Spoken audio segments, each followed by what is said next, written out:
জাহাঙ্গীরনগর বিশ্ববিদ্যালয় কেন্দ্রীয় ছাত্র সংসদ জাকসু নির্বাচনে ভোট দিচ্ছেন শিক্ষার্থীরা। বৃহস্পতিবার সকাল ৯টা থেকে ২১টি হলে ভোট গ্রহণ শুরু হয়েছে। সকাল থেকে বেশ বৃষ্টিও হচ্ছে ক্যাম্পাসে। এই অবস্থায় হলের শিক্ষার্থীরা ভোট দিতে বেগ পেতে না হলেও বাইরের শিক্ষার্থীরা ভোগান্তির মধ্যে পড়েছেন। ৩ ঘন্টায় কোথাও স্বাভাবিক আবার কোথাও কম ভোট পড়ার প্রবণতা লক্ষ্য করা গেছে।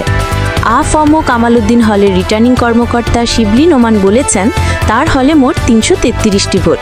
এর মধ্যে দুপুর ১২টা পর্যন্ত ৬০টি ভোট পড়েছে।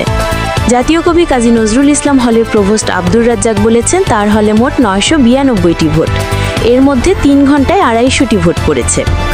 মীর মোশাররফ হোসেন হলের পোলিং অফিসার বশিরুজ্জামান বলেছেন, তার হলে মোট ৪৬৮টি ভোট। এর মধ্যে দুপুর ১২টা পর্যন্ত ১০৫টি ভোট পড়েছে।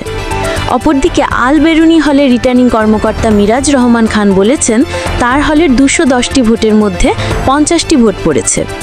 মাওলানা ভাসানী হলের রিটার্নিং কর্মকর্তা কাজী মোহাম্মদ মহসিন বলেন, তার হলের মোট ভোটার ৫১৪ জন। এর মধ্যে দুপুর ১২:৩০ পর্যন্ত ভোট দিয়েছেন ১৭০ জন। জাহাঙ্গীরনগর বিশ্ববিদ্যালয় থেকে দৈনিক সংলাপ।